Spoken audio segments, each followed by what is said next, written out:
kita itu langsung meregulasi produksi kortisol dan melatonin di otak kita. 19. Jadi hari ke-19 saya akan menyarankan setelah kalau teman-teman bisa semenit, 2 menit, 3 menit, apalagi kalau teman-teman bisa sambil berjemur selama 30 sampai 40 menit. Itulah takut hitam lah, itu yang paling banyak ya. Nah, ini berbahaya sekali. Tes vitamin D level. Tesnya nggak mahal, resikonya dibandingkan kanker kulit. Kanker kulit itu sangat rendah di Indonesia. Sangat rendah. Yang tinggi itu kanker kulit itu ada di Eropa. Kenapa?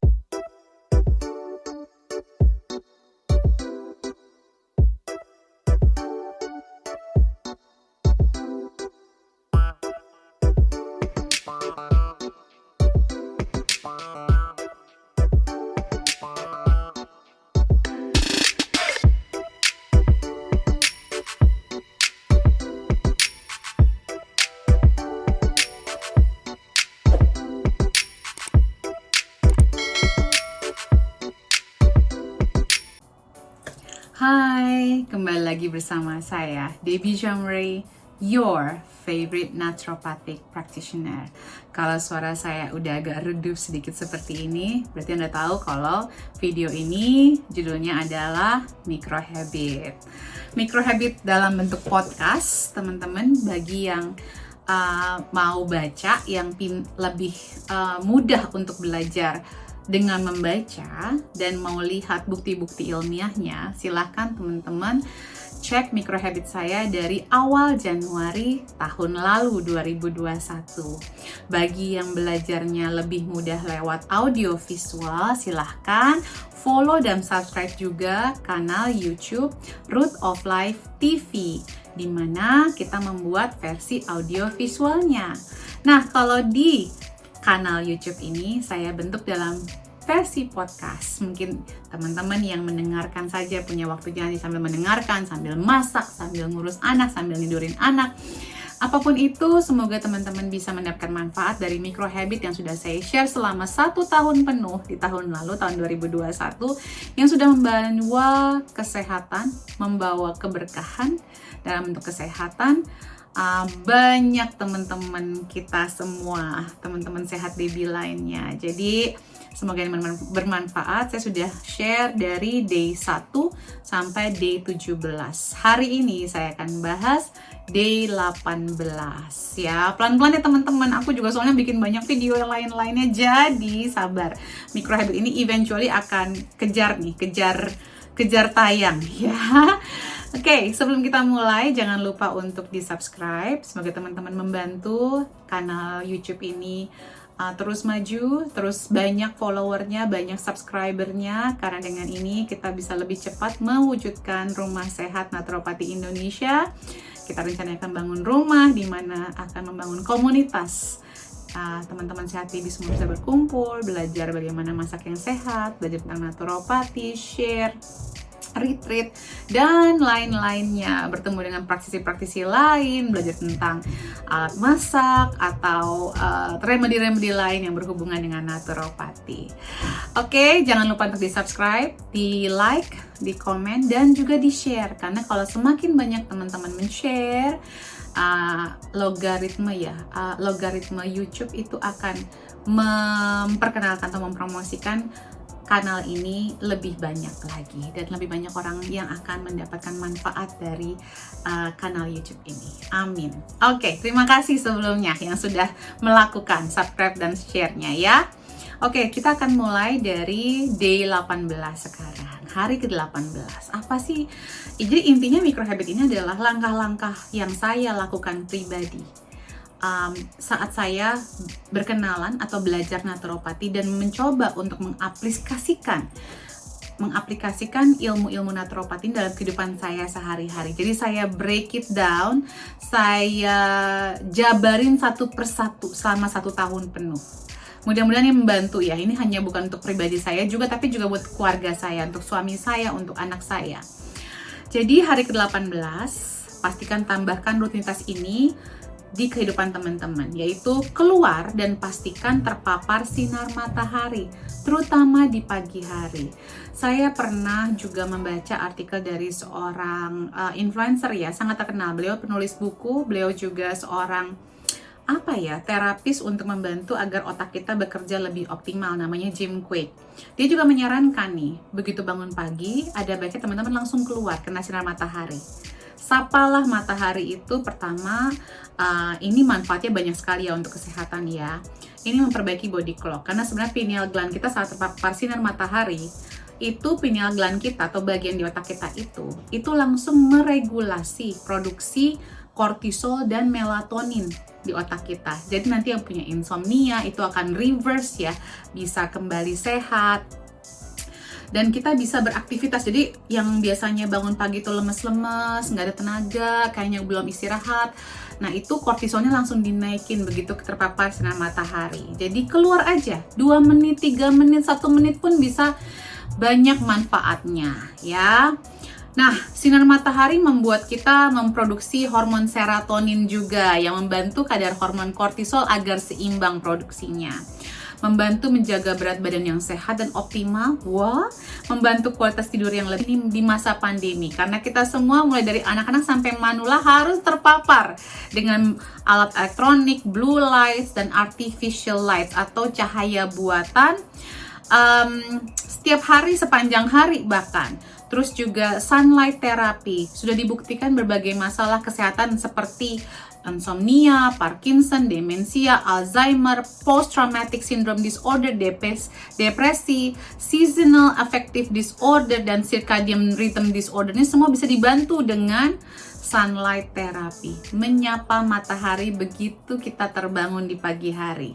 Semakin banyak terkena sinar matahari, semakin membuat kita ingin berolahraga. Nah, luar biasa teman-teman ya, micro habit sesimpel ini aja bisa membantu. Saya di kamar saya ada balkoni, jadi saya biasanya keluar untuk menyapa matahari begitu saya bangun tidur. Nah teman-teman, ini akan masuk ke micro habit day 19. Jadi hari ke-19 saya akan menyarankan setelah kalau teman-teman bisa semenit, 2 menit, 3 menit, apalagi kalau teman-teman bisa sambil berjemur selama 30 sampai 40 menit. Ya, berjemur. Tahu nggak sih kalau vitamin D ini sangat penting buat kita semua, bukan hanya saya, bukan hanya anak bayi, tapi semua, dari bayi sampai manula penting sekali, terutama di pandemi corona ini. Ini sebenarnya kalau menurut saya ya, kalau menurut naturopati, pandemi ini bukan pandemi corona, tapi pandemi kekurangan vitamin D. Orang-orang yang mempunyai komorbiditas yang bisa terkena gejala corona ini paling parah adalah orang-orang yang punya komorbid karena kekurangan vitamin D, autoimun, kanker, diabetes. Itu semua adalah golongan masyarakat, golongan pasien-pasien yang kekurangan vitamin D, teman-teman. Nah, pastikan kita semua tidak kekurangan vitamin D dengan terpapar sinar matahari. Aku juga pengen lewat kesempatan ini pengen menyampaikan, stop dong hoax-hoax di luar sana soal kanker kulit, karena sering berjemur. Kita harus saling mengedukasi. Kalau kulit orang Indonesia, kulit orang coklat, saya hitungannya kan fair ya buat orang Indonesia ya. Fair itu artinya kulit saya itu lumayan putih, itu hitungannya ya untuk orang Indonesia. Tapi saya pun tergolong kulit coklat sebenarnya, karena DNA saya DNA orang Asia, orang Indonesia. Nah, kita semua yang punya gen kulit coklat itu wajib terpapar sinar matahari setiap hari. Itu yang perlu diedukasikan. Kalau yang menyebabkan kanker kulit itu biasanya adalah yang kalau kita berjemur sepanjang hari kayak para turis-turis Eropa ya. Kita kan nggak ada orang Indonesia yang terpapar sepanjang hari. Bahkan petani, nelayan yang tiap hari tuh mereka pakai topi biasanya. Mungkin nelayan ya, mereka tuh yang terpapar. Adakah mereka yang kena kanker kulit? Nggak ada teman-teman. Kenapa? Karena makanan mereka nggak sama dengan makanan orang kota. Orang-orang yang terkena kanker kulit itu biasanya ada efek dari sunscreen-nya juga. Mereka menggunakan sunscreen yang mungkin mengandung bahan kimia dan bereaksi saat terpapar sinar matahari. Kenapa saya harus mengunderline, memohon bantuan teman-teman semua yang nonton ini agar saling mengedukasi teman-teman lainnya. Justru kalau kita kekurangan vitamin D, itu akan membuka resiko kita terkena kanker lebih tinggi, autoimun, skizofrenia, multiple sclerosis, penyakit jantung, penyakit ginjal, osteoporosis, penyakit liver, kanker pencernaan, kanker payudara, itu jauh lebih tinggi resikonya dibandingkan kanker kulit. Kanker kulit itu sangat rendah di Indonesia. Sangat rendah. Yang tinggi itu kanker kulit itu ada di Eropa. Kenapa? Karena orang Eropa biasanya mereka nggak kuat kena sinar matahari lama-lama, lalu kebakar dan lain-lain. Orang Indonesia kok cuma 30-4 menit nggak akan terbakar kulitnya. Nggak akan terbakar. Kalau sampai terbakar itu berarti mereka ada kondisi lain yang harus dicari akarnya.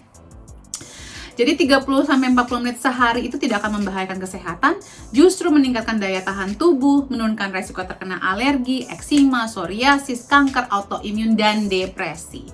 Jadi please dong bantu saya, gerakan sadar vitamin D ini perlu kita giatkan, tegakkan, dan viralkan teman-teman. Gerakan sadar vitamin D ya. Nah, jangan juga capek nih saya ngomong. Kan kalau kebanyakan nggak boleh, nanti berbahaya segala macam. Oke, kita akan masuk ke micro habit hari ke-20, day 20. What do you need to do? Tes vitamin D levelnya. Cukup hoax-hoax di luar sana yang menakut-nakuti soal vitamin D.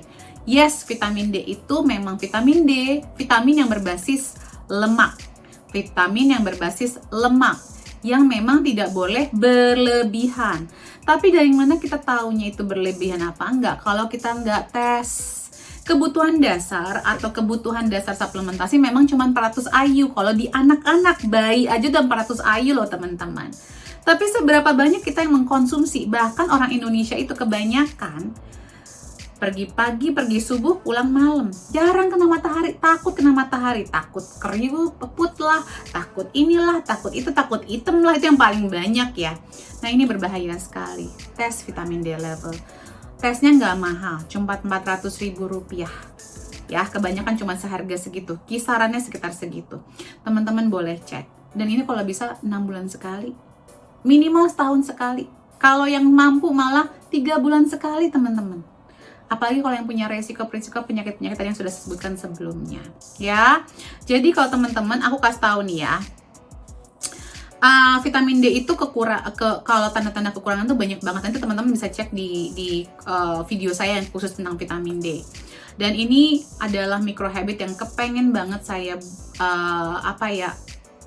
anjurkan ke teman-teman semua, karena dengan vitamin D ini teman-teman bisa menghindari banyak sekali masalah-masalah penyakit. Ya, kalau saya bisa membantu satu orang aja lewat video ini, saya sudah sangat bersyukur. Tes vitamin D level Anda sekarang juga. Jangan tunggu-tunggu. Nanti kalau soal dosisnya teman-teman bisa lihat video saya soal vitamin D. Akan saya jawab kupas tuntas, lengkap semuanya. Oke, semoga teman-teman bermanfaat video yang ini. Saya akan lanjut dengan micro habit hari-hari berikutnya di video selanjutnya. Semoga bermanfaat. Stay happy, stay healthy, dan salam sehat selalu. Jangan lupa untuk dinyalakan tombol lonceng merahnya. See ya. Bye.